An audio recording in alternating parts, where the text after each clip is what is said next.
إن الحمد لله نحمده ونستعينه ونستغفره ونعوذ بالله من شرور أنفسنا ومن سيئات أعمالنا من يهدي الله فلا مضل له ومن يضلل فلا هادي له وأشهد أن لا إله إلا الله وحده لا شريك له وأشهد أن محمدا عبده ورسوله أما بعد فإن خير الحديث كتاب الله وخير الهدي هدي محمد صلى الله عليه وسلم وشر الأمور محدثاتها وكل محدثة بدعة وكل بدعة ضلالة وكل ضلالة في النار السلام عليكم ورحمة الله وبركاته আমরা ওই জাস্ট একটু ইনফর্মাল আলাপ করতেছিলাম।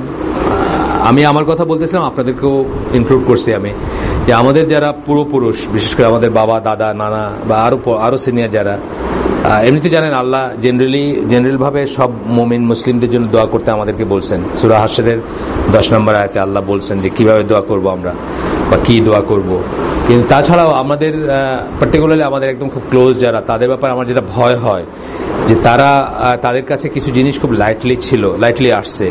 যেমন আমার আব্বাদের জেনারেশন বা তার চেয়ে সিনিয়র যারা, তাদের ব্যাপারে আমি 3টা জিনিসের কথা জাস্ট রেডিলি বললাম, যে এই যে পীর ফকিরের ব্যাপারটা, সুদের ব্যাপারটা, এই যে ব্যাংকিং, এবং আপনার এই ধরনের আরো 2-4টা জিনিস আছে যেগুলা তারা বেশ লাইটলি নিতেন। পলিটিক্যাল পার্টিসিপেশন, যেটা ধরেন ডেমোক্রেসি বলেন বা এই সিস্টেম অফ গভর্নমেন্ট বলেন বা এইসব খুব লাইটলি নিতেন।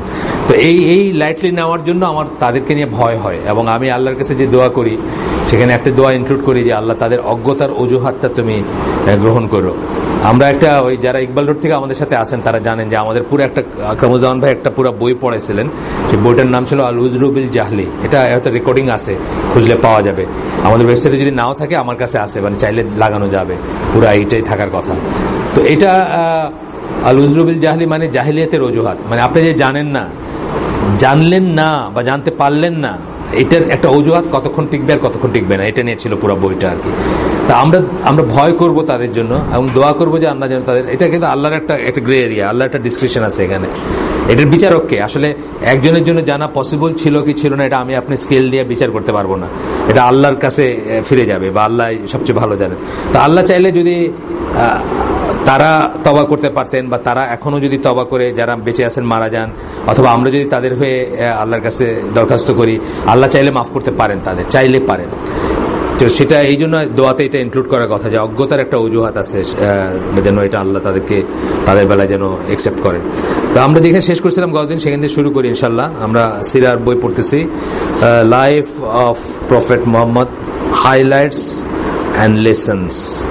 ইনার অ্যাপ্রোচটাই হচ্ছে এটা, যে লেসন গুলা উনি আলাপ করবেন, কি শিখলাম এবং সেটাকে জীবনে কিভাবে অ্যাপ্লাই করব, এবং দায়ী হিসাবে কিভাবে অ্যাপ্লাই করব যদি দাওয়াতের কাজ করি। আর হাইলাইটস, এটা আপনি বুঝতেছেন যে পুরা সিরা এইটুকু একটা বইয়ে সম্ভব না। যেখানে আমরা যে প্রথম যে বইটা কনসিডার করছিলাম ওটা বাদই দিলাম এই জন্য যে ওটা 1000 পৃষ্ঠা প্লাস বা আরো বেশি আর কি, হয়তো 1500 পৃষ্ঠার মতো হবে পুরা বইটা, পুরা 2টা ভলিউম। তো যে জন্য আমরা ওটা বাদ দিলাম। সুতরাং এইটুকুর ভিতরে হাইলাইটসই আসবে, পুরা জিনিসটি আসবে না। এটা করা মুস্তাফা সিবাইয়ের লেখা।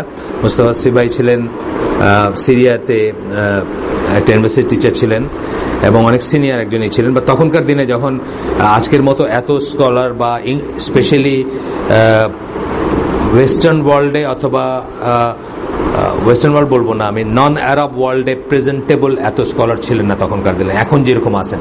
এখন ধরেন ট্রান্সলেশন হওয়ার জন্য বাংলাদেশের অনেকে আরিফের নাম জানেন, ট্রান্সলেশন শিল্প হওয়ার জন্য সৌদি আরবের সাথে একটা ভালো সম্পর্ক, বা সৌদি আরব নিজে অনেক কি বলবো আইটি অথবা এই ওয়েব বেসড দাওয়াতি কাজ করে, সৌদি আরবের মেশিনারিগুলো করে, সেই জন্য কিন্তু আমরা এখানে বসে আরিফের নাম জানি। অথবা কালকে মসজিদুল হারামে কে নামাজ পড়েছে এটা এখানে বসে আমরা জানি না? আমাদের ঢাকায় যারা ফলো করে তারা কালকে আমাকে পড়ছে, আজকে আমাকে পড়াবে, এটা কিন্তু তখন ছিল না। উনি আমার যে বছর জন্ম হয় ওই বছর ইউনিভার্সিটি টিচার ছিলেন এই ভদ্রলোক। সুতরাং ওই সময়কার লিমিটেড যে কিছু স্কলার ছিলেন যাদের এক্সপোজার ছিল সারা দুনিয়াতে, তার ভিতরে উনি একজন। আপনারা অনেকখানি ওনার নাম পাবেন বা ওনার বই বা ওনার লেখা পড়বেন। তো যাই হোক, এখন রাসূল সাল্লাল্লাহু আলাইহি ওয়াসাল্লামের কথা বলতে গিয়ে উনি একটা কথা বলতেছেন যে তাকে যারা বিশ্বাস করছে তারা রেশনাল এবং ইন্টেলেকচুয়াল কনভিকশনের ভিত্তিতে করছে, মিরাকল দেখে করে নাই। যেমন আমরা এর আগের কথাটাই পড়ছি যে ঈসা আলাইহিস সালামকে মূলত মিরাকল দেখে কিন্তু মায়ের কোলে কথা বলছেন, মৃতকে জীবিত করছেন, কুষ্ঠের রোগীকে ছাড়াইছেন, এইসব দেখে করছেন এবং ওইটার একটা ডাই ডাউন এফেক্ট আছে, মানে ওটা যারা দেখছেন তারা যেভাবে বিশ্বাস করছেন, যারা দেখেন নাই তারা কিন্তু সেভাবে বিশ্বাস করবেন না। যেই জন্য গ্র্যাজুয়ালি কি হয়েছে, এই ক্রিশ্চিয়ানিটি ডিপ্লিট করে গেছে।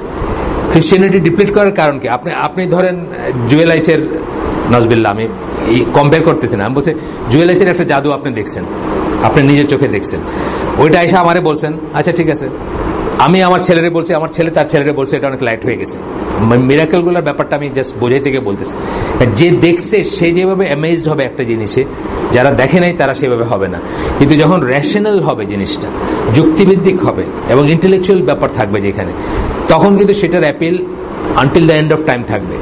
যেই জন্য দেখেন আজকের দিনেও একদম হাইয়েস্ট লেভেলের যে বইটা, আমি আবার সেদিন একটা লিঙ্ক দিছি না আপনাদের, এই যে either they are extremely smart or they are ignorant, এটা অনেক আগে দিছিলাম, এই ব্লগেই দিছিলাম, আবার দিছি, এটার কারণ আছে, আবার এই ধরনের ফিতনাগুলা করছে।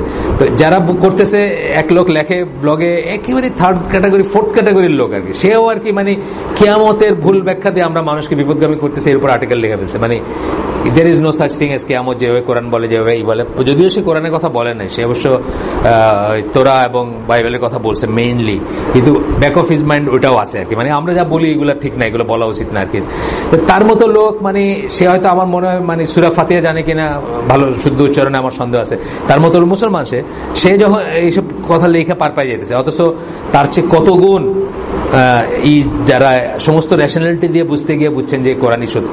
ওই বইটার ভিতরে, ওইটা 350-400 পৃষ্ঠার বই, অনেকের আছে, তো তার ভিতরে একদম লেটেস্ট হিসেবে যেমন Lawrence brown, doctor Lawrence brown, একদম চোখের ডাক্তার, উনি যেমন একদম পার নাস্তিক ছিলেন, ওনার স্টোরিটা পড়েন, খুব ইন্সপায়ারিং। কিন্তু ওই মিস গডেড বইটা আমাদের এক ভাই ট্রান্সলেট করে আগে দিতেন ব্লগে, ওনার কয়েকটা বই আছে, এর ভিতরে একটা হলো মিস গডেড, এরকম আরো আছে আর কি, গডেড, মিস গডেড, আর আরেকটা হলো ওই শাহাদার চিহ্ন দিয়ে একটা বই আছে, যেটা সৌদি আরব থেকে আমি নিয়ে আসতে পাওয়া যায়, নাম ভুলে গেছি আমি। যাই, তো এই যে লরেন্স ব্রাউন, এরা কি ছিলেন, এরা পার নাস্তিক এবং পার রেশনালিস্ট, যেটাকে বলে যুক্তির বাইরে কোনো নাই, কিন্তু তাদের কাছেও এখন কোরআনের অ্যাপিল আছে, এখনো রাসূল সাল্লাল্লাহু আলাইহি ওয়াসাল্লামের অ্যাপিল আছে এখনো। তার কারণ হচ্ছে যে রাসূল সাল্লাল্লাহু আলাইহি ওয়াসাল্লামের উপর যারা বিশ্বাস করছেন তারা কিন্তু রেশনালিটির ভিত্তিতে বিশ্বাস করেন নাই, কি বলে সে মিরাকেলের ভিত্তিতে বিশ্বাস করেন নাই, মানে একটা মৃতকে জীবিত করে ফেলছেন, এই জন্য ওটারও একটা এফেক্ট আছে, কিন্তু ওটার এফেক্ট হলো যারা দেখছেন তাদের উপরে শুধু।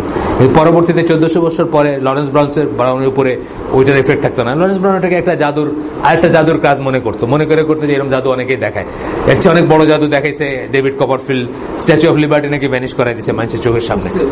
হ্যাঁ, তো আপনি চিন্তা করেন, তো এটা তো আরো কনভিন্সিং ব্যাপার, এইভাবে মানুষ যুক্তি দিবে। কিন্তু আল্লাহ রাসূল সাল্লাল্লাহু আলাইহি ওয়াসাল্লামকে ওইভাবেই করা হয় না, যেটা আমি আগের দিন বলতেছিলাম যে ইসরা এবং মেরাজ সেই মিলিয়ন্স অফ মাইলস এর ব্যাপার। আমি জানি আল্লাহ জানেন ওটা মেরাজ কত মাইল ছিল, এটা আল্লাহ জানেন, আমি জানি না।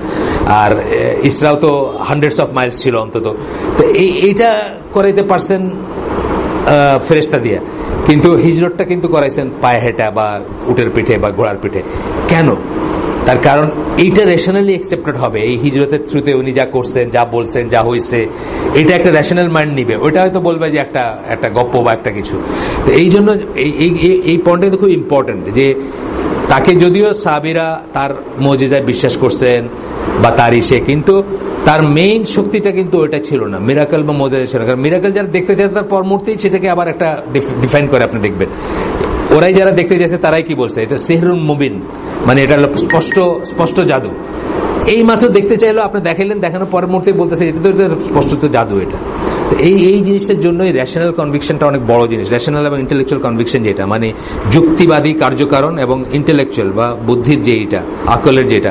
যদিও কিন্তু আমরা বলি সবসময় যে আকল is not the end point, বা আকল সবকিছু না, আকলকে আমরা সবকিছু মনে করি না। কি এটা প্যাট করলো একটা,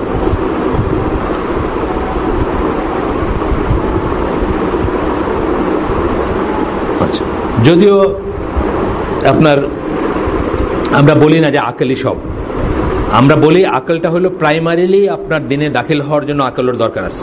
আল্লাহ আকল দিয়ে ডাকছেন আপনাকে, প্রাইমারিলি বুদ্ধি দিয়ে ডাকছেন। রাত আবার দিনের অল্টারেশনের ভিতরে এই চিহ্ন আছে, এটার ভিতরে আছে, এটার ভিতরে আছে, মানে আল্লাহ বলছেন না, আল্লাহ তো সব রেশনাল জিনিস দিয়ে আপনাকে ডাকছেন, আকল দিয়ে ডাকছেন, বুদ্ধি দিয়ে ডাকছেন। বলছেন ও কোরআনে যে আফাল্লাহ তাকিলুন, তারা কি একটু চিন্তা করে না। কিন্তু ফাইনালি কিন্তু আকল is not the end point. Finally আপনি যখন এদের কনভিন্স হয়ে দাখিল হবেন ইসলামে, তখন বুঝবেন যে আকলের বাইরে অনেক ডাইমেনশন আছে যেটা আপনি জানেন না, যেটা আল্লাহর সেটা হলো কি ওয়াহি দিয়ে যেটা বলে সেটা হলো আলটিমেট ট্রুথ। আর এটা হলো আপনাকে জাস্ট বোঝানোর জন্য, প্রাইমারিলি আপনাকে বোঝানোর জন্য যে এটা সত্যের থেকে আসছে, এই জন্য আকলের কথা বলা হয়েছে, কিন্তু আকল ইজ নট এভরিথিং। আচ্ছা, তারপরে কি বলতেছেন যে anyone who studies the Quran will see that it is based on convincing by means of rational arguments and on calling attention to visible signs. Rational argument এবং ভিজিবল সায়েন্স দিয়ে কিন্তু আপনাকে ডাকা হচ্ছে। যেটা আমি বললাম সেই কথাটা আরেকভাবে বলতেছেন এখানে আপনার এখানে একটা তারপরে আর বলছেন knowing that the prophet was আনলেটার্ড।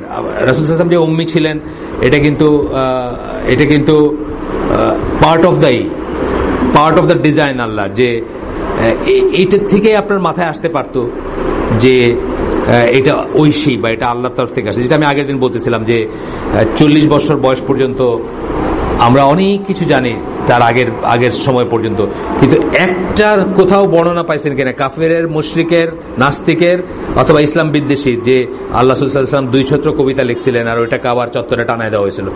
কেউ কোনো বর্ণনা পাইছে? আমি পাইনি। তার শত্রুরাও বলেন এটা কোনোদিন যে উনি কবি ছিলেন বা কবিতা লিখছেন। কিন্তু যখন পরে তার কাছে এগুলো আসতে শুরু করলো তখন তারা বলছে, অনেকে তাকে ভেরিফাই করতে গিয়ে বলছে। তো এইগুলো আপনার জন্য কিন্তু রেশনাল আন্ডারস্ট্যান্ডিং বা রেশনাল আকলের ব্যাপার, আপনার চিন্তা করার। যে একটা লোক 40 বছর পর্যন্ত কেউ বললো না কোনোদিন কোনো কবিতা লিখছে, 40-এর পর থেকে তারপরে আমি যেটা বলি মাঝে মাঝে যে প্রথম ইসের পরে 6 মাস মতান্তরে 2 বছর আপনার ওয়াহি বন্ধ ছিল। তো কবিতা লেখার যদি জোশ ওঠে কারো, সে কি 2 লাইন লেখা কি আবার বসে থাকে নাকি? মানে 5টা আয়াত, প্রথম 5টা আয়াত অফ সূরা কি এটার নাম আলাক, ওইটার 5টা আয়াতের পরে 2 বছর বা 6 মাস ধরেন, যেটাই ধরেন 6 মাসই ধরেন বন্ধ ছিল। কেউ কি কবিতার 5 লাইন লেখা 6 মাস ওয়েট করে থাকে আর পরের আপনার হাজার পৃষ্ঠা বা শত পৃষ্ঠা লেখার জন্য কি পরে ওয়েট করে থাকে নাকি? 6 মাস থাকে না। এই যদি আপনি রেশনালি চিন্তা করতেন তাহলে আপনি বুঝতেন যে এটা আল্লাহর তরফ থেকে আসছে বা এটা মানবিক কিছু না। কিন্তু আসলে এইটুক চিন্তার অবকাশ হয়তো সবার থাকে না। এখানে কদরের একটা ব্যাপার আছে, তার সৌভাগ্যের একটা ব্যাপার আছে।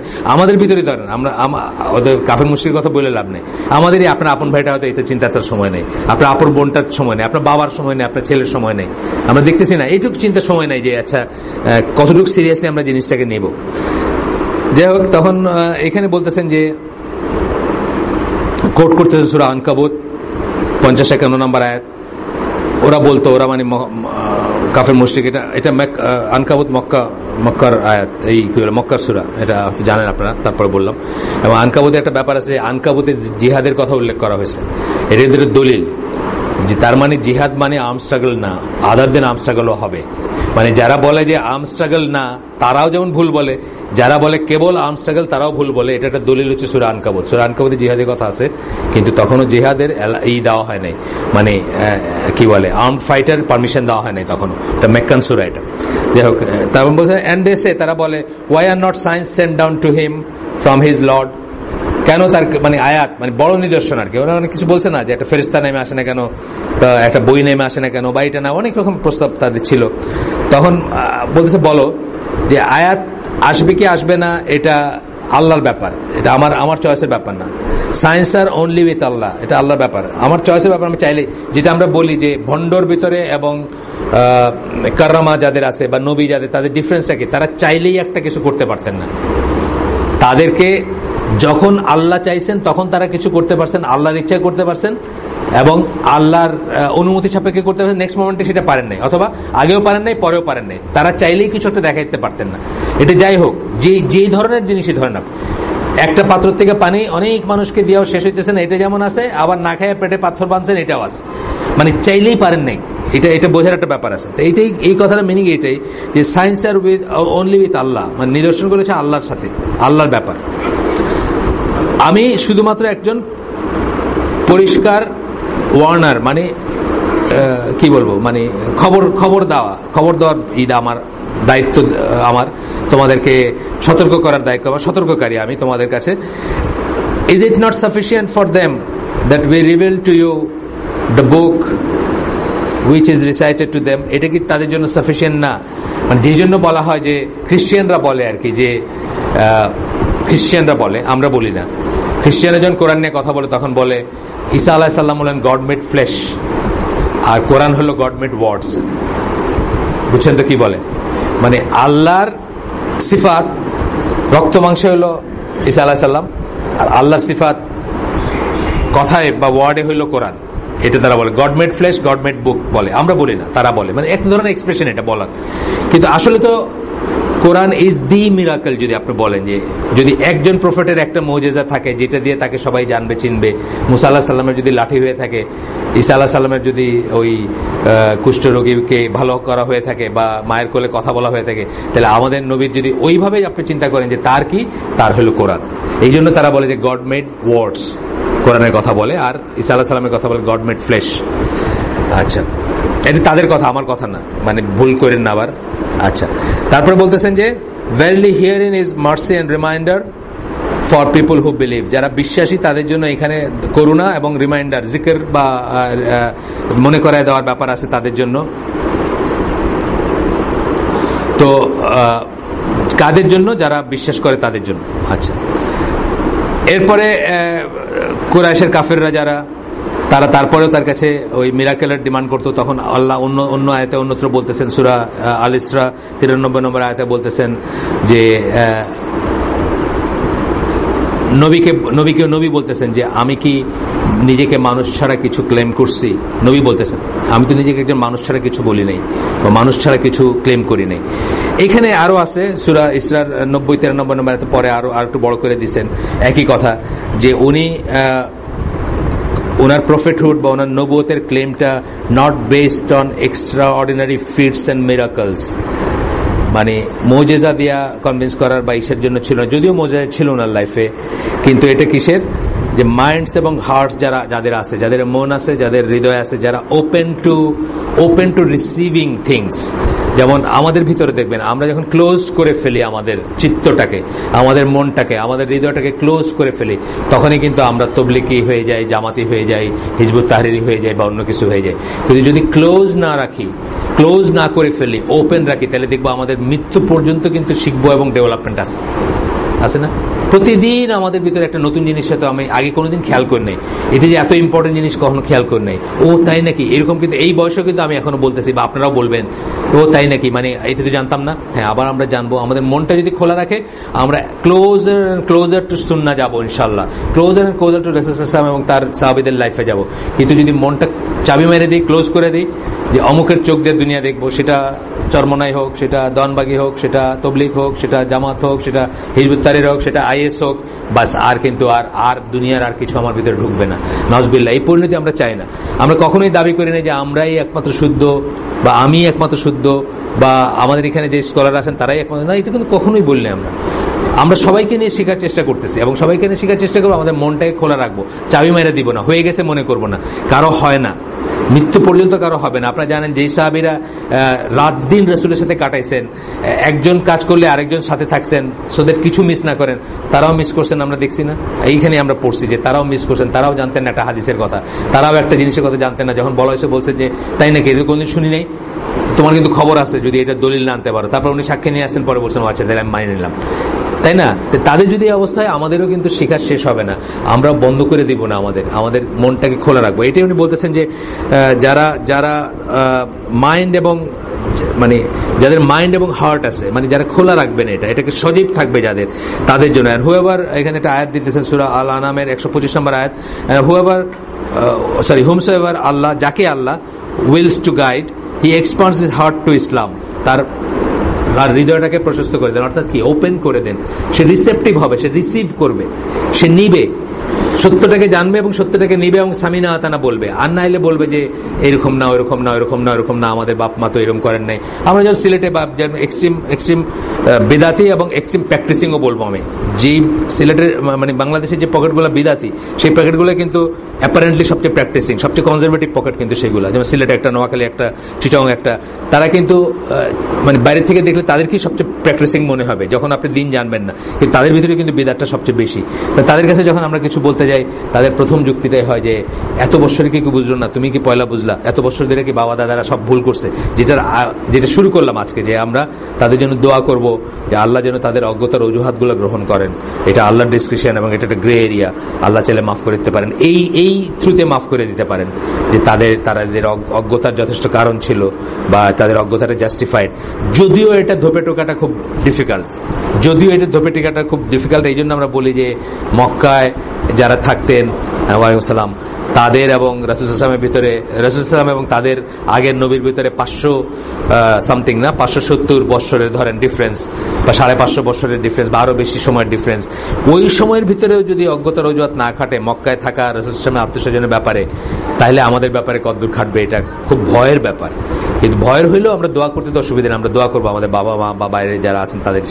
এরপরে আসতেছেন sources material for the biography of the prophet. আমরা রাসূল সাল্লাল্লাহু জীবনীর মেটেরিয়াল গুলো কই থেকে নিব, যেটা আমরা আগে দেখছি যে মুসা আলাইহিস সালাম বলেন, ঈসা আলাইহিস সালাম বলেন বা অন্য নবীদের, ইট জাস্ট লস্ট, জাস্ট এই কোরআন বা এই ধরনের রিমিনেন্ট অফ আগের কিতাবগুলাতে যেটুকু আছে এর বাইরে কিচ্ছু নাই, এর বাইরে পুরাটাই গালগপ্প। আমাদের এখানে গালগপ্পর একটা সেকশন আছে, কিন্তু আমরা ওটা ইজিলি সিঙ্গেল আউট করতে পারি। আমাদের এখানে গালগপ্পর যে সেকশন আছে ওটা ইজিলি সিঙ্গেল আউট করতে পারি, কারা এটাকে ইন্ট্রোডিউস করছে, কারা এটাকে এই করছে, আমরা সেটাকে আলাদা করতে পারি। কিন্তু তাদের আনফরচুনেটলি শুধু গালগপ্পটাই আছে, আর কিছু নাই ফিরে যাওয়ার। আপনাদের আমি বলতেছিলাম যে আমার লাস্ট ভয়েসটাতে আমি ফিলিক্সটোতে ওইখানে একটা কি বলে সিমেন্স মিশন আছে, সিমেন্স মিশন গুলো আপনারা জানেন বেসিক্যালি চার্চ চালায়, কোন ডিনোমিনেশনের চার্চ তারা মিশন হিসেবে চালায়।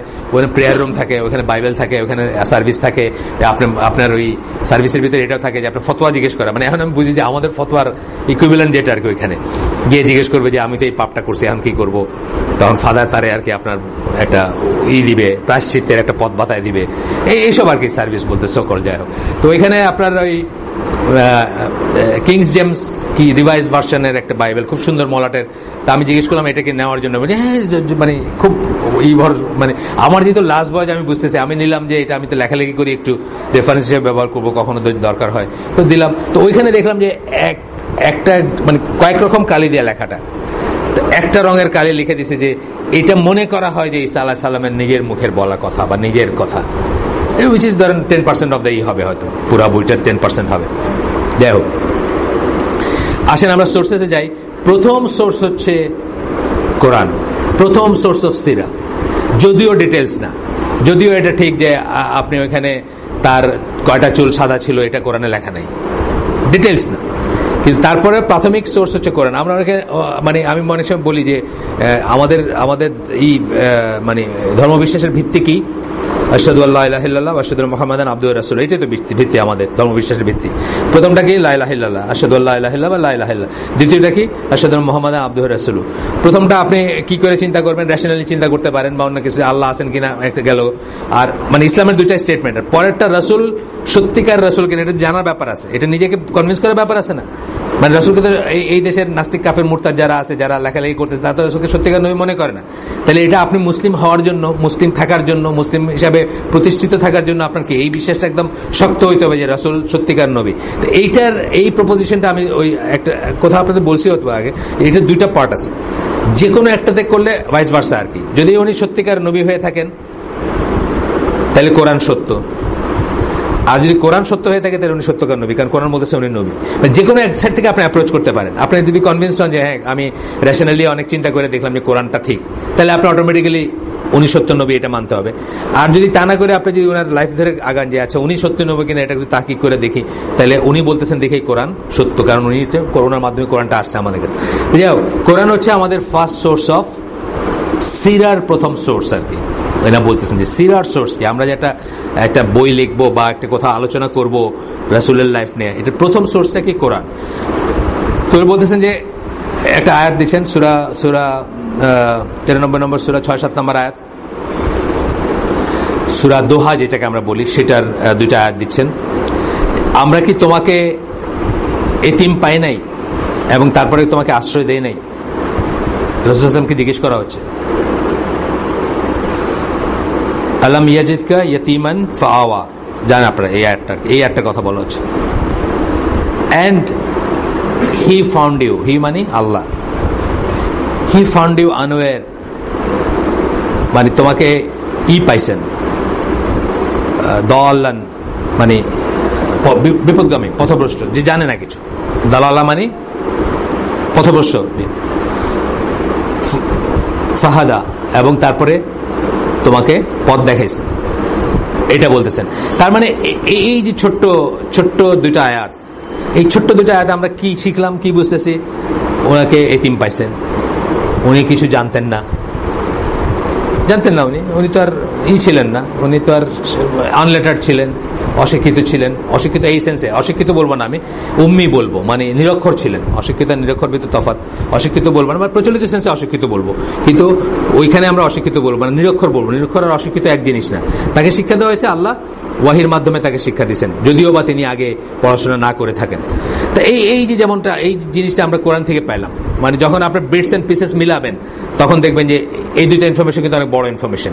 ছোট্ট জিনিস, ছোট্ট দুইটা আয়াত, এরপরেও আছে আরো, যে তুমি সহায় সম্বলহীন ছিল, তোমাকে রিচ বা সহায় সম্বল দেওয়া হয়েছে, এটাও একটা ইনফরমেশন যে ওনার চালচুলা ছিল না বা ওনার সহায় সম্বল ছিল না। আচ্ছা, তারপরে কি আরেকটা 68 নম্বর সূরা, 68 নম্বর সূরা, সূরা কালাম, সেটা 4 নম্বর আয়াত বলতেছেন যে and verily you O Muhammad are an exalted standard of character, মানে তোমার চরিত্রটা হচ্ছে ওই ধরনের চরিত্র। তাহলে কি আমরা যদি কোরআনে বিশ্বাস করি, ধরেন প্রাইমারিলি আমরা কোরআনে বিশ্বাস করলাম, এটা কিন্তু আছে অনেক মানুষ কিন্তু কোরআন পড়ে মুসলিম হয়েছে, আছে না? আপনারা দেখবেন, ওনার একজনের কথা আমি প্রায় বলি, গ্যারি মিলার, ওই ম্যাথমেটিক্সের টিচার ছিলেন। ওই নাপিতের দোকানে ঢোকার সময় উনি ওই পুরান বইয়ের থাকে আর কি, ওইখান থেকে একটা মারমাদিক পিত্তলের ইংলিশ টু ইংলিশ, মানে পুরা ইংলিশ একটা কোরআন নিয়ে নাপিতের দোকানে ওদের ওয়েট করতে অনেক সময়, লম্বা লাইনে অথবা সময় লাগে, ওইখানে বসে কিন্তু পড়ছেন ওইটা। এখন পিত্তলের কোরআন শুধু ইংলিশ ভার্সনটা পড়লে কিন্তু আপনার কাছে গ্রেট কিছু লাগবে না। আপনি পড়ে দেখেন, যারা ঠিক না ব্যাপারটা, যারা এখন কোরআনটাকে এনজয় করতে শুরু করছেন, অর্থ সহকারে কোরআন পড়া এনজয় করতে শুরু করছেন, তেলাওয়াতটাকে এনজয় করেন, 2-4 শব্দ আরবিক বুঝেন, তারা কিন্তু খুব অবাক হবেন চিন্তা করে যে পিত্তলের এই খালি ইংলিশটা পড়ে মানুষের কাছে অ্যাপেল কি থাকবে। তাও আবার জ্যাকোবিয়ান ছিল, তো ওনার ইংলিশটা ছিল জ্যাকোবিয়ান ইংলিশ, দাও শ্যাল নট মার্কা ইংলিশ আর কি, বুঝছেন না? তো এটা আপনার মনে হইতেই পারে, কিন্তু দেখেন এটা পড়েও কিন্তু উনি আল্লাহর দিকে আসছেন, কোরআন দিকে আসছেন, ইসলামের দিকে আসছেন, এখন মুসলিম উনি। তো এই ব্যাপারটা আর কি, যে কোরআন ইটসেলফ, যে ওইখান ইটসেলফ কিন্তু অনেকের কনভার্সনের কারণ বা অনেকের মুসলিম হওয়ার কারণ। কিছু বলবেন, কোনো কনফিউশন? গ্যারি মিলার না, গায়ক ছিলেন ইউসুফ ইসলাম, ক্যাট স্টিভেন্স, আর ইনি ছিলেন টিচার ম্যাথমেটিক্সের। আমি যতদূর জানি ম্যাথমেটিক্স এবং সায়েন্সের উপর বই আছে একটা। আর আরেকজন ম্যাথমেটিশিয়ান আছেন যিনি, উনি হলেন জেফরি লেঞ্চ, উনি ম্যাথমেটিক্সের টিচার, উনি মুসলিম হয়েছেন, ক্যালিফোর্নিয়া সান ফ্রান্সিসকোতে থাকতেন। যাই হোক, তো গ্যারি মিলার আছে, আপনার ছোট্ট একটা বুকলেট আছে, আমাদের এখানেও ছিল, তা নাই হয়ে গেছে এগুলা, দাওয়াতি বুকলেট, ওটা আমি চাইলে আপনাদেরকে রিপ্রিন্ট করে দিতে পারি, সুন্দর, মানে এই নিয়ে আর কি, মানে উনি কিভাবে আসলেন এদিকে বা এই ব্যাপার নিয়ে।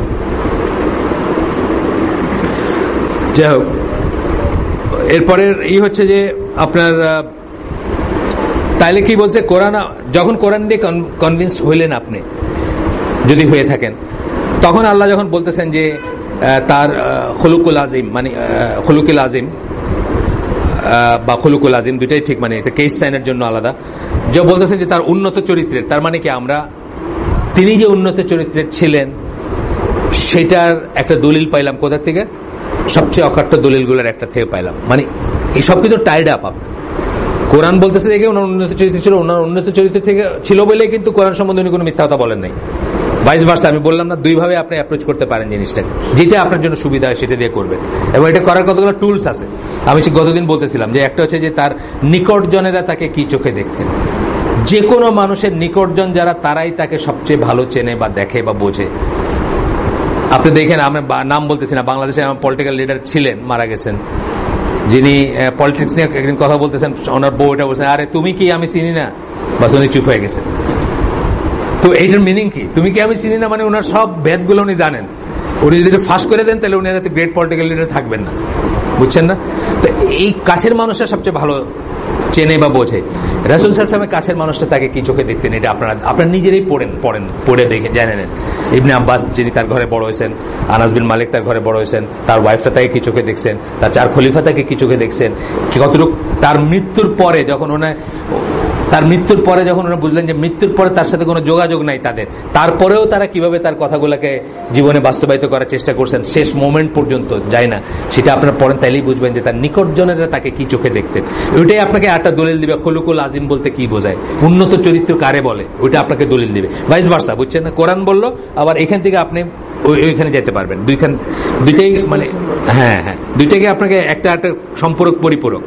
আচ্ছা, এরপরে বলতেছেন গেল, আর আমরা এটা কোরআন নিয়ে বলতে গিয়ে এখন বলছেন Quran is the most sound book on the face of the earth. পৃথিবীর বুকে একটা বই যদি দেখেন এর চেয়ে সাউন্ড, শুদ্ধ, সুন্দর বা তথ্য নির্ভর আর কোনো বই নেই। কোন তথ্য নির্ভর? রিলিজিয়াস তথ্য নির্ভর। অফকোর্স এটা হিস্ট্রির বই না, মানে এটা ডেট বলে দেন যে কোন ঘটনার আগে। আপনি জানেন তো কোরআনে অনেক নারেশন আছে যেখান থেকে আপনি বুঝবেন না যে কোন ঘটনার আগে কোন ঘটনার পরে কোনটা। মুসা আলাইহিস সালামের লাইফে আপনি দেখেন অনেক স্টোরি আছে, বিটস এন্ড পিসেস, কিন্তু ওইখান থেকে আপনি বুঝবেন না যে কোনটার আগে কোনটা হয়েছে। তারপর আপনাকে অনেক কিছু মিলায়া ইসরায়েলিয়াত বা অন্য কিছু নিয়ে আপনাকে কারণ এটা কোরআনের পারপাস না, এটা সোজা কথা।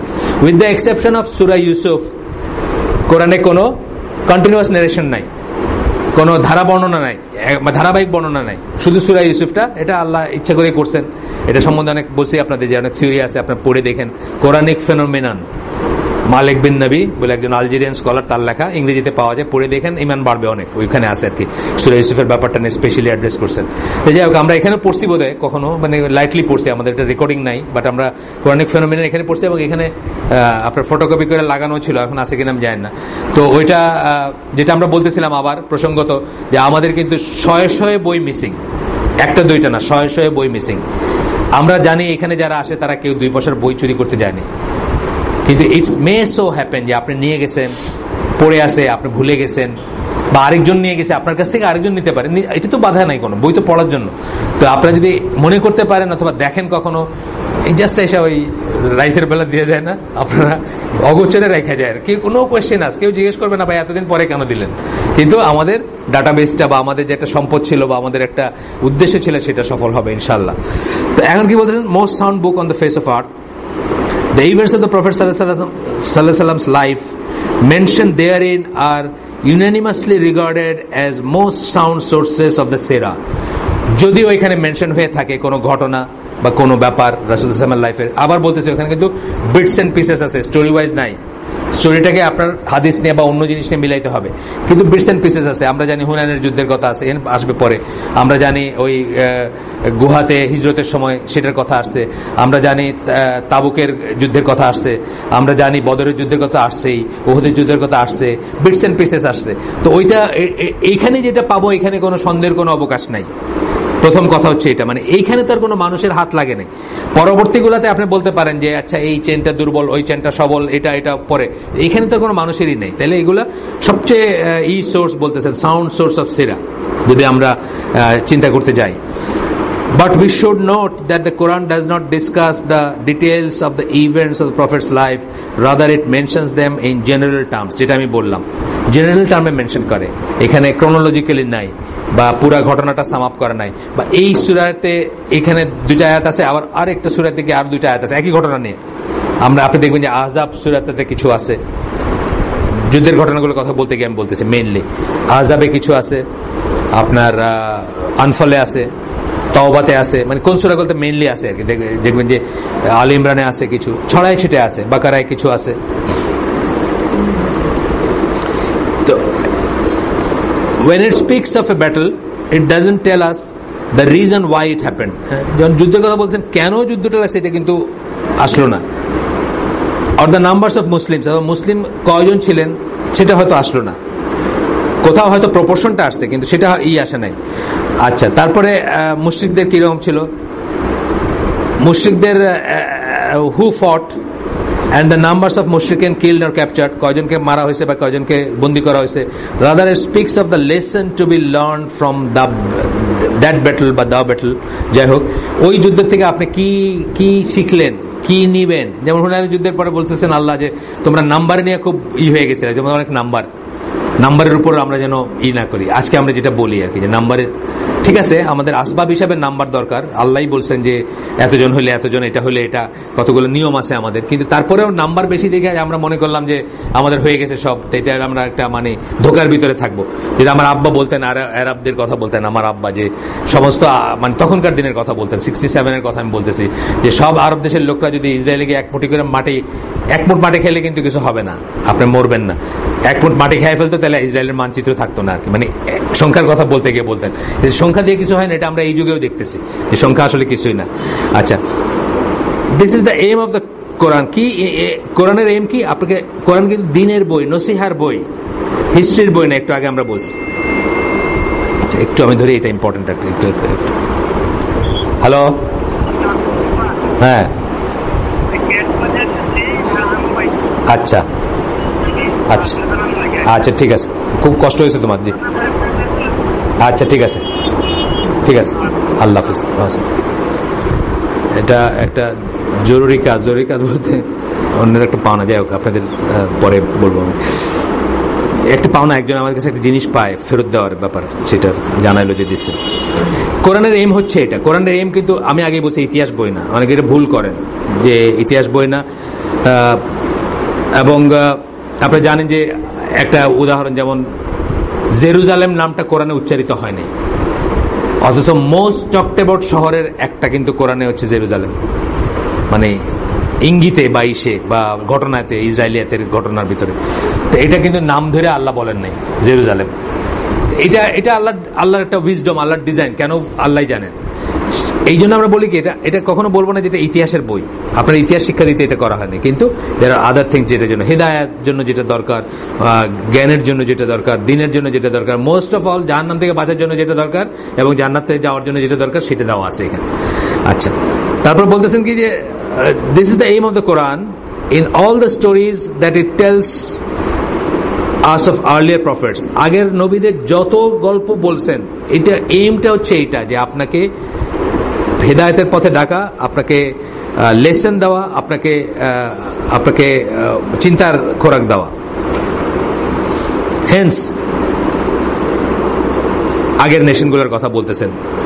Haynes we cannot rely on the text of Quran that speaks of the prophets, we cannot rely only on the text of the Quran. শুধুমাত্র কোরআনের উপর নির্ভর করলে আমরা সিরা লিখতে পারবো না, কারণ সিরাতে ওই ডিটেলস গুলো থাকবে না। ঘটনাটা আছে কিন্তু আর ডিটেলস নেই, যে বললাম আমরা যেভাবে। we cannot rely only on the text of Quran. শুধু টেক্সট অফ কোরআন দিয়ে আমরা সিরা লিখে ফেলতে পারবো, এটা করতে পারবো না। that speak of the prophet's life, আল্লাহ রাসূলের লাইফ নিয়ে যে কথাগুলো বলতেছে, if you want to have a complete picture of the life of the prophet অথবা life of the messenger of Allah সাল্লাল্লাহু আলাইহি সাল্লাম, তাহলে আমরা একটা ঘটনার সত্যতা নিব, বা ঘটনাটা এইখানে কোনো সন্দেহ নাই, যেটুকু আল্লাহ বলছেন এটা সন্দেহের ঊর্ধ্বে, কিন্তু শুধু এটার উপর বেস করে আমরা লাইফটার সম্বন্ধে জানতে পারবো না, বা লাইফটাকে আমি যদি কোট আনকোট ফর্ম করা বলি, যে আবার ন্যারেট করবো তার লাইফটা কি ছিল, সেটা শুধু এটার উপর পারবো না। যেমন আল্লাহ বলছেন যে তোমাকে কি আমরা এতিম পাই নাই, এতিম পাইছি, তারপরে তোমার সহায় হয়েছি বা তোমাকে ঈদ করছি, কিন্তু এতিম কবে হয়েছিলেন, কত বছর বয়স হয়েছিলেন, বাপ কত বছরে মরলেন, মা কত বছর, এটা কিন্তু আর কোরআন থেকে আমরা পাবো না। সেটা আর কি, যেমন একটা উদাহরণ বললাম আমরা। তারপরে কি সহিহ সুন্নাহ, সহিহ সুন্নাহটা উনি কেন সহি বললেন, তার কারণ আমরা সবাই জানি, যে আমাদের দেশে সহ সারা দুনিয়ায় তার নামে অসংখ্য গালগপ্প রাসূল সাল্লাল্লাহু আলাইহি ওয়াসাল্লামের নামে চেষ্টা করছে আসতে, কিন্তু আপনি একটা শুদ্ধ তরিকার বই, যারা রিনাউন্ড স্কলার, যারা করেন, যাদেরকে আমরা মনে করি স্কলার, বা যাদেরকে আমরা অনেক গবেষণা চিন্তার পরে যাদেরকে বেছে নিছি যে মোটামুটি ভাবে এই স্কলারদের কথা আমরা শুনতে পারি, সেসব স্কলারদের এসে এই সমস্ত গালগপ্পের কোনো স্থান নাই, এটা আমরা এমনি জানি। আমরা করি, মানে একটু যারা সামান্য পড়াশোনা করছি তারাই জানবো। আমরা যেমন ধরেন সকল ঈদের বড় ঈদ, যেটা এখন স্লোগান চলতেছে, আমরা এই ঈদের কোনো উল্লেখই পাই না কোনো জায়গায়। এত বই, শত শত বই হয়তো ট্রান্সলেট হয়েছে, কোথাও কোনো উল্লেখই নাই সেটা, এই ব্যাপারগুলো আর কি। আচ্ছা, সহিহ সুন্নাহ কি বলেন, is contained in the books of the imams of hadith who are well known in the, আমরা সহিহ সুন্নাহ কি সেটা নিয়ে আর এখানে আমরা আলাদা করে আলাপ করলাম না, আমরা জানি সেটা কি। এরপরে কি হচ্ছে, এইসব বইগুলোতে আমরা কি করবো, we can form comprehensive picture of the life of the messenger of Allah sallallahu alaihi wasallam। এইখান থেকে আমরা একটা বুঝবো, সবাই বোঝে মতো একটা ছবি আমরা করতে পারি। কিন্তু সেই ছবি কিন্তু সবখানে একরকম হবে না। এইটা হলো 200 পৃষ্ঠার ছবি, আর বললাম 1500 পৃষ্ঠার ছবি আছে, দুইটা কিন্তু আলাদা। সুতরাং এই জন্য বলি যে সিরা আজকে আমাকে একজন একটা মেল করছেন যে আসাদুল্লাহ গালিবের একটা সিরা নাকি ওনার আছে, আমি দেখছি ওটা, শুনছি আমি ওটার কথা, ওটা নাকি খুব ভালো, খুব সুন্দর। এটা সত্যি কথা, আপনারা পড়েন কিনেন, কিন্তু আমি বলবো যে আজ একটা দিয়েই মানে করার কিছু নাই। আল্লাহ আমাকে বেশ কয়েকটা পড়াইছেন, আমি দেখছি যে প্রত্যেকটার ভিতর ইউনিক ফিচার আছে। যে অ্যাঙ্গেল থেকে ইনি দেখছেন আর কেউ ওই অ্যাঙ্গেল থেকে দেখেন না, এরকম ব্যাপার প্রত্যেকটাতে পাবেন। সুতরাং যে যত বেশি পড়বেন তত আপনি একটা মানে ক্লোজ টু হোল জিনিসটার কাছাকাছি যাবেন আর কি। আমরা ওটা হয়তো লাইব্রেরিতে একটা এনা লাগাই দিলাম এবং আবার আমাদের ভাইদের কাছে আমরা বলবো যে আবার ফেরত দেন, তারপরেও আমরা লাগাই দিব। কেন আমার বই তো কম করে ধরেন এক একটা বই আমার তো মানে নিজের ঘরের বই, বুঝছেন না, তো এক একটা বই হয়তো 5টা-7টা করে, একটা বই পাবেন না খুঁজে। হ্যাঁ, নিয়ে গেছে আনোচ, এটা ভালো থিওরি, এটা ভালো বলছে, খারাপ না।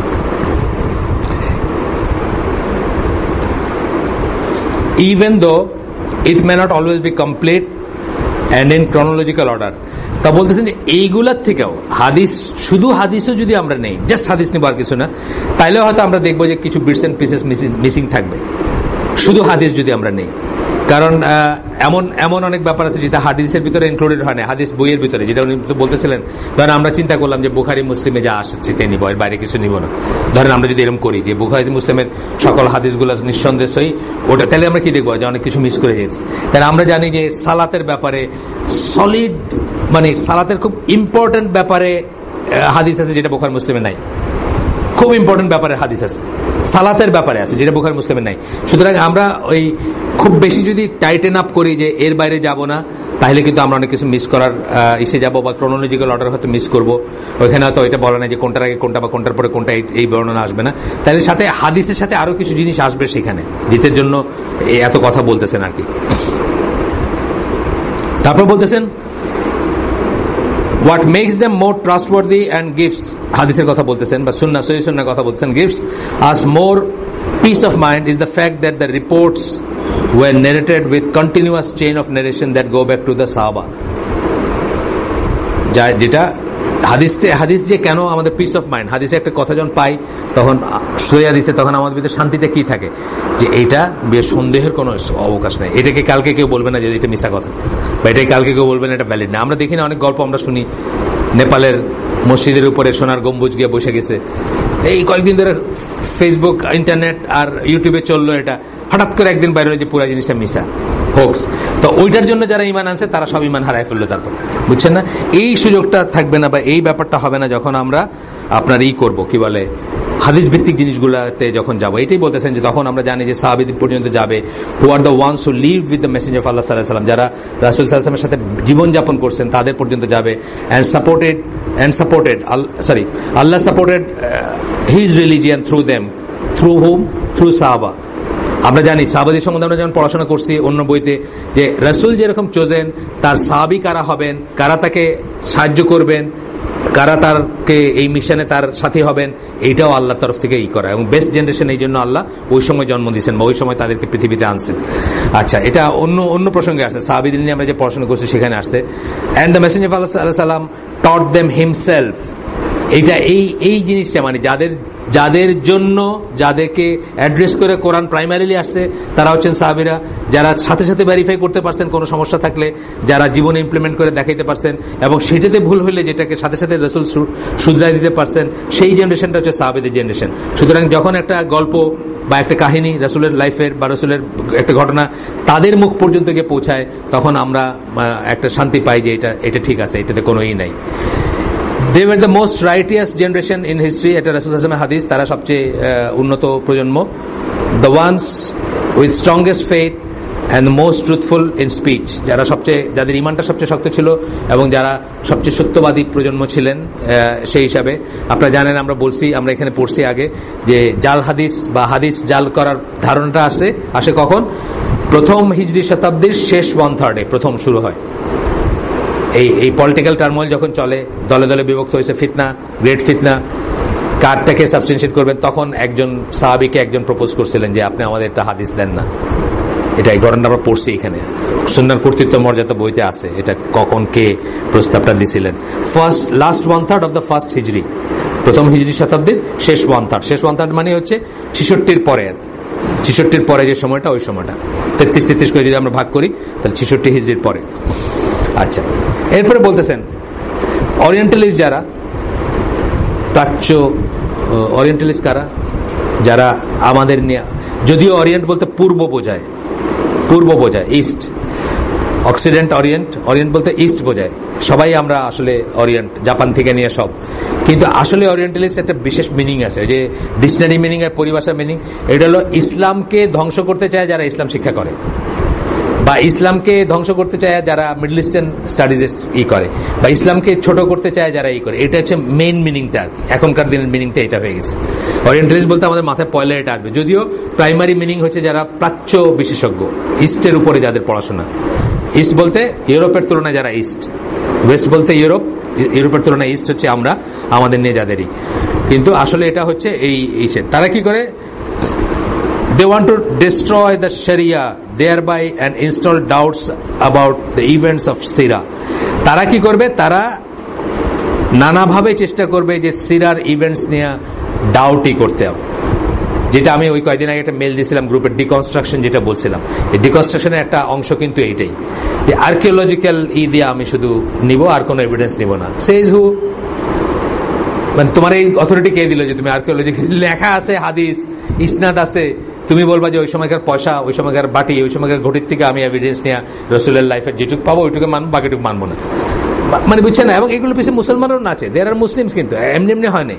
দেয়ার আর মুসলিম যারা বলতেছে হ্যাঁ মানে এরকম শক্ত দলিল ছাড়া সিরার ব্যাপার, মানে দুই এক্সট্রিমের কথা আমি বলতেছি। একটা এক্সট্রিমে আমি বলতেছি যে অনেক গালগপ্প আছে, আমরা অস্বীকার করি না, অনেক গালগল্প আছে। আজকে যারা মিলাদুন নবী করতেছে, যারা জশ্নে জুলুসে করতেছে, তারা অনেক গালগল্প বলতেছে না আপনাকে, বলতেছে একজন তো বলে তার ফাতেমা রাদিয়াল্লাহু আনহা আবার জন্মাইছেন তার বউ, এখন এটাও গপ্প। দেওয়ানবাগের বউ নাকি ফাতেমা রাদিয়াল্লাহু আনহা, সে বলে এটা, মানে এটা বলে এবং সে হাইটে বাড়িতেছে বাংলাদেশ। মানে এটাই বোঝায় যে বাংলাদেশ অত্যন্ত বড় সাম্প্রদায়িক সম্প্রীতির দেশ, বুঝছেন না। মানে এই কথা বইলে সে বিশাল একটা বড়ি নিয়ে ঘুরে বেড়াইতেছে এবং সিল্কের পাঞ্জাবি পয়রা, দেখছেন না, মানে ফাইটটা পড়তেছে মনে হয়। তো সিংহাসন মানে একটা জায়গায় বসে, ছবিগুলো আমি দেখছি, মানে ওর আসনটা একটা সিংহাসন। এটাই প্রমাণ করে যে বাংলাদেশের মানুষ কত টলারেন্ট চিন্তা করে। এই কথা বইলা ধরেন আপনার কেউ যদি বলে যে ওই তার বউ মাদার মেরি, আমার মনে হয় না সে আমেরিকাতে হাইটে বেড়াইতে পারবে, ঠিক না। এটা আমাদের অত্যন্ত সাম্প্রদায়িক সম্প্রীতির দেশ এটা। যাই হোক, তো বলতেছে তারা আমাদের ভিতর ডাউট কাস্ট করতে চায়, এই জন্য তারা অনেক রকমের ফন্দি।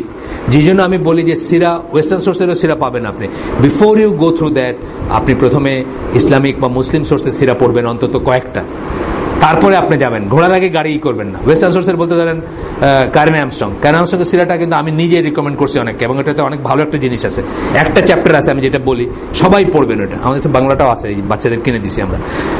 মোহাম্মদ দ্য এনিমি একটা চ্যাপ্টার আছে, মোহাম্মদ শত্রু মোহাম্মদের, ওইটাতে উনি খুব এইভাবে গোমর ফাঁস কথা আমি বলতে চাই না, এরকম চিপ কথা, কিন্তু আসলে উনি গোমর ফাঁস করছেন ওরিয়েন্টালিস্টদের, কিভাবে তারা তাকে মিথ্যা কথা দিয়ে ভেরিফাই করছেন, কিভাবে মিথ্যা কথাগুলো জুড়ে দিয়েছেন তার চরিত্রের সাথে, ওইটা উনিই করছেন, হুইচ ইজ গ্রেট। কিন্তু তবুও আমি বলবো না কারো জীবনের পয়লা সিরাটা কারেন আর্মস্ট্রংয়েরটা হোক, এটা বলবো না। পয়লা সিরাটা হবে এসেনশিয়ালি মুসলিম, এবং মুসলিমদের ভিতরে একটা ভালো সোর্স থেকে হবে, ভালোগুলার একটা হবে। তো বলতেছেন যে তারা ডাউট কি করতে চায় সিরার ইভেন্টে, but Allah who has guaranteed to protect his religion has motivated some Muslim to refute their falsehood and turn their plots against them. এবং আল্লাহ এই লেখনী দিয়েছেন কিছু মুসলিমকে যে তাদের সেই প্লটগুলা কে তাদের বিরুদ্ধে ব্যবহার করার জন্য। যেমন এখনকার দিনে আমি বলি যে মুস্তফা আল আজমি, ওনার কাজগুলা কিন্তু অনেক ওরিয়েন্টালিস্টদের সাইলেন্ট করে দিছে। এই শাক্ত এবং কি বলে ওই ইগনাস গোল্ডজায়ার, মানে এরকম কিছু ইহুদি ছিল, কিছু ওরিয়েন্টালিস্ট ছিল, তারা যেভাবে তারা অনেক সময় দিছে, এটা সত্যি কথা, কিন্তু তাদের লেখায় তারা যেভাবে সন্দেহ করে দিতে চাইছে সেটাকে এই মুস্তফা আল আজমি এসে কিন্তু অনেকাংশে আলহামদুলিল্লাহ, মানে যেহেতু ইংলিশ ল্যাঙ্গুয়েজে ওরিয়েন্টালিস্টদের জন্য লেখার বা তাদেরকে রিফিউট করার মতো বদারও করেন না, স্কলারও ছিলেন না আমাদের, সোজা কথা। ধরেন আজকে সালে আল মুনাজ্জিদের একটা ইংলিশ ক্লিপ দেখা সবাই খুব আহাও করতে শুরু করছে, আরে উনি ইংলিশ জানে নাকি, সালের মনে যেত ইংলিশ ওয়েবসাইট চালায়, উনি ইংলিশ জানে, মানে ওনার কি একটা আসলো না একবার ক্লিপ, সবাই খুব আহাও করতে শুরু করলো, উনি ইংলিশ তো ভালোই বলে ইংলিশ। তো এইরকম যখন অবস্থা, তখন তাদেরকে রিফ্লেক্ট করার মতো যে ইন্টেলেকচুয়াল লেভেল থাকার কথা বা যেরকম এক্সপোজার থাকার কথা, ওইটা হয়তো ইসলামিক ওয়ার্ল্ডে ছিল না এতদিন, এখন হচ্ছে। আর আলহামদুলিল্লাহ কিছু কনভার্টেড মুসলিম আছেন যারা কলম ধরছেন, যারা ধরেন ওনার নাম আমি হচ্ছে অল্পদিন হয় জানি, কিন্তু উনি হাদিসের বড় একজন স্কলার, জনাথন ব্রাউন, হ্যাঁ, ইউনিভার্সিটির টিচার আমেরিকাতে, উনি কিন্তু হাদিসের একজন স্কলার। আমরা অনেকেই তার নাম জানি না, সুটটাই পরেন বা একদম পুরা হোয়াইট আর কি, 100% হোয়াইট চেহারা এখনো, কিন্তু উনি কিন্তু হাদিসের দলিল বা হাদিসের একজন স্কলার। অনেকে আমরা নাম জানি না, দেখেন আপনারা সার্চ করলে পাবেন ওনার ইগুলা। তো যেটা বলছি, এখন তারা আল্লাহ ব্যবস্থা করে দিচ্ছেন বা করতেছেন, তো সেই ব্যাপারগুলা তো আমরা এটা মনে রাখবো যে আমরা আগে নিজেদের সোর্স থেকে শিখবো ইনশাআল্লাহ। তারপরে এরপরে বলতেছেন Arabic poetry from the time of messenger of Allah সাল্লাল্লাহু আলাইহি ওয়াসাল্লাম। ওই সময়কার তাদের আরব জাতটা ছিল একটা পোয়েট্রি লাভিং জাত, আপনারা জানেন। যে কোনো কিছু একটা আসলে তারা ইভেন ওই যুদ্ধের সময় ভেলিফাই করবে, ওটাও কবিতার করতো। একজনরে শত্রুরে যে ছোট করবে, ঘায়েল করবে, কবিতা দিয়ে অর্ধেক ঘায়েল, বুঝছেন না? এগুলো ছিল তো তাদেরই, মানে মেয়েদের পাঠাই দিত, মেয়েরা বলতেছে যে দরকার নাই, চুরি পয়রা এইসব ফেরত আসলে, মানে মেয়েরা করতেছে পিছন থেকে, বুঝছেন না? কাফেরদের কথা আমি বলতেছি, কাফের বাহিনীর কথা বলতেছি, এনকারেজ করতেছে যে আমাদের কাছে আসার দরকার নেই, যদি হাইরা আসার দরকার নেই, আইসা পাইবে না আমাদের। মানে কি এই কথা যখন বউ বলতেছে, একটা বেটার মনে হবে না যে বেটা বাচ্চা কি হবে? বউ কইতেছে আমার কাছে ফিরে আইসো না, পিঠ দেখে আসলে আমার কাছে ফিরে আইসো না, বউ বলতেছে, তখন কি মনে হবে গিয়ে মরে যাই, বুঝছেন না? ওরা হচ্ছিল এই ধরনের জাত, যে ওরা কবিতার থেকে ইন্সপায়ারেশন নিত, কবিতার থ্রুতে ঘৃণা প্রকাশ করত, কবিতার থ্রুতে ভালোবাসা প্রকাশ করত, কবিতার থেকে জোশ দিত মানুষরে, অনুপ্রেরণা দিত, এরকম একটা জাত ছিল। সুতরাং Arabic poetry, if it is devoid of কুফর এন্ড শিরক, এটাও কিন্তু একটা সোর্স হইতে পারে। তৎকালীন পোয়েট্রি যেটা রাসূল সাল্লাল্লাহু আলাইহি ওয়াসাল্লামের সময়, যেটা কিন্তু হাদিস নাও হইতে পারে, যেটা হাদিস নাও হইতে পারে। আল্লাহ রাসূল সাল্লাল্লাহু আলাইহি ওয়াসাল্লাম একটা মিডিয়া ছিল না, হাসান ছিলেন না রাদিয়াল্লাহু আনহু, উনি মিডিয়া ছিল না, ওনারও তো একটা ছিল, মানে তখনকার যেটা মিডিয়া আর কি, টু রিফিউট দ্য ওরা যেটা প্রোপাগান্ডা করতেছে, ওনাকে তো উনি করছেন না, যে হিব্রু ল্যাঙ্গুয়েজ শেখার অনুমতি দিচ্ছেন, জাস্ট টু আন্ডারস্ট্যান্ড তারা কি করে, কি বলে, কি করে, বুঝছেন না? তো ওইরকম ডকুমেন্টসেও কিন্তু আমরা অনেক কিছু পাবো, যেটা হয়তো হাদিসের বইয়ে পাবো না, ওরকম একটা কবিতায় পাবো। এই জন্য বলছেন যে Arabic poetry from the time of the messenger of Allah সাল্লাল্লাহু আলাইহি ওয়াসাল্লাম, এইগুলোও একটা। হাসান বিন সাবিত যার কথা বললাম আমি, উনি আব্দুল্লাহ ইবন রাওয়া, তারপরে আরো অন্যান্য যারা ছিলেন ওই সময়কার, যাদের literature, Arabic literature and Sira which were subsequently written, মানে ওই কবিতাগুলোতে আমরা একটা হইতে পারি, মুশরিকরা যখন রাসূল সাল্লাল্লাহু আলাইহি ওয়াসাল্লামকে অ্যাটাক করতো, তখন তাদের এগেইনস্টে কবিতা লিখতে গিয়ে হয়তো রাসূল সাল্লাল্লাহু আলাইহি ওয়াসাল্লামের অনেক চরিত্রের কথা তারা বলছেন, তাই না? রাসূল সাল্লাল্লাহু আলাইহি ওয়াসাল্লামকে যখন ভেরিফাই করতেছে, তারা ওইটাকে যখন রিফিউট করতেছেন, অনেক চরিত্রের কথা বলবেন না, অনেক গুণাগুণের কথা বলবেন না, অনেক কিসের কথা বলবেন, এবং নোয়িং দেন তারা মুসলিম এন্ড বিলিভার্স, তারা মিথ্যা কথা বলবেন না, যেটা আল্লাহ কোরআনে বলছেন, ইল্লাল্লাযিনা আমানু বলে বলছেন, ওই যে সূরা শুআরার 221, 22, 23 ওই দিকের 21, 22 ওই রকম আয়াত, আমি নাম্বার এক্স্যাক্টলি ভুলে গেছি। কবিদের কথা কি বলছেন, যে তারা হলো যাদের উপর শয়তান করে, যারা মিথ্যুক এবং যারা যা বলে সেটা তারা মিন করে না, বইলে বলছেন ইল্লাল্লাযিনা আমানু, মানে আল্লাহই বলতেছেন যে ইমানদার কবিরা কিন্তু অন্য ক্যাটাগরিতে, তারা বানায় কথা বলবেন না। সুতরাং এই শ্রেণীর সাহাবী যাদের কবিতা যদি আমরা পাই, বা সেখানে যদি আল্লাহ রাসূলের কোনো ডেসক্রিপশন পাই, বা আল্লাহ রাসূল সাল্লাল্লাহু আলাইহি ওয়াসাল্লাম কোনো কাজের কথা পাই, কোনো বর্ণনা পাই, সেটাও আমাদের জন্য একটা সোর্স হতে পারে সিরার। এরপরটা হচ্ছে দ্য বুকস অফ সিরা। এখন গেল রাসূল সাল্লাল্লাহু আলাইহি ওয়াসাল্লামের টাইমটা চলে গেল একটু, কারণ তার জীবদ্দশায় তার সিরার কোনো বই লেখা হয়নি, তার সময়টা চলে গেল, এখন তার পরের সময়টা শুরু হলো। যে সাহাবীরা এটা ন্যারেট করছেন সাহাবীরা গল্পে, ন্যাচারালি সাহাবীদের তো যতদিন বাইচে ছিলেন তাদের গল্পের মেইন একটা উপজীব্য হবে আল্লাহ রাসূল যখন আমার এটা বলছেন, আল্লাহ রাসূলের সময় আমরা এটা দেখছি, আমরা এমনি বুঝি, আমাদের ধরেন আব্দুল জাহাঙ্গীর ভাই ধরেন মারা গেছে, তার সাথে যারা খুব ক্লোজলি চলছেন তাদের গল্পে আসবে না তার কথা, আমার গল্পে আসে উঠে, তাদের গল্পে তো আরো আসবে, যা একদিন শাইখের সাথে এখানে গেছিলাম এটা বললেন, একদিন ওইখানে গেছিলাম এটা বলবেন, আমি ওনাকে দেখছি হয়তো জীবনে 5 দিন, কিন্তু আমার গল্পেই অনেক সময় ওনার কথা চলে আসে। সুতরাং তার সাথে যারা দিন রাত কাটাইছেন তাদের গল্পে তো এইসব কথাই আসবে। সাহাবীদের ন্যারেশন এর কথা বলতেছেন, যে তার কথা, তারপরে বলতেছেন some of them devoted particular attention to seeking out information on the details of the sira, তাদের ভিতরে কেউ কেউ এইটা নিয়ে কাজ করছেন। দেন দ্য তাবেইন, দ্য ফলোয়ার্স, মানে তাদের পরে যারা আসলেন, transmitted this reports and compile them in books. কোন রিপোর্ট? সাহাবীরা যেটা বলছেন, সাহাবীরা যে গল্পগুলো করছেন, আমরা একদিন বসেছিলাম আব্দুল্লাহ ইবনে আব্বাসের সাথে, যখন আব্দুল্লাহ ইবনে আব্বাস বললেন যে তিনি যখন রসুলের ঘরে, এইভাবে আসছে গল্পগুলো, এইভাবে সিরার ঘটনাগুলো আসছে বা বই কম্পাইল করতে শুরু করছে। সাম অফ দেম আছে গেল। তারপরে কি, সাচ এজ আবান ইবন ওসমান বিন আফফান, ওসমান বিন আফফান ওসমান রাদিয়াল্লাহু ছেলে। তারপরে বলতেছেন মৃত্যুর কতদিন বেঁচে ছিলেন সেটা জীবনকালটা দিয়ে দিচ্ছেন, 32 থেকে 105 হিজরি, 32 থেকে 105 হিজরি। উরওয়া বিন আজ-জুবায়ের 23 থেকে 93 হিজরি, তাদের জীবনকাল আর কি, জীবদ্দশা রসুলের মৃত্যুর পরে। এরা কেউ সাহাবী না, জন্ম হয়েছে রসুলের মৃত্যুর পরে, কিন্তু এরা এই সময়।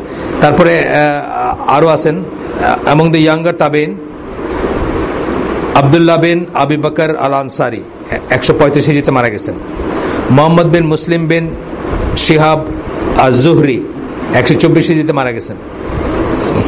who compiled a book on the Sunnah at the time of Umar bin Abdul Aziz by his command. Umar bin Abdul Azizের Umar bin Abdul Azizের কয়টা? 56। সরি, আগে ঘড়ি থেকে তাকাইতেছেন তো, কাইসা চাকাবেন তো, কাশি দিয়ে তাকাই, আমি দেখতেছি শামীম তাকাইতেছে। আমরা শেষ করে দিই তাহলে। সুবহানাকা আল্লাহুম্মা বিহামদিকা আশহাদু আল্লা ইলাহা ইল্লা আনতা আস্তাগফিরুকা ওয়া আতুবু ইলাইক।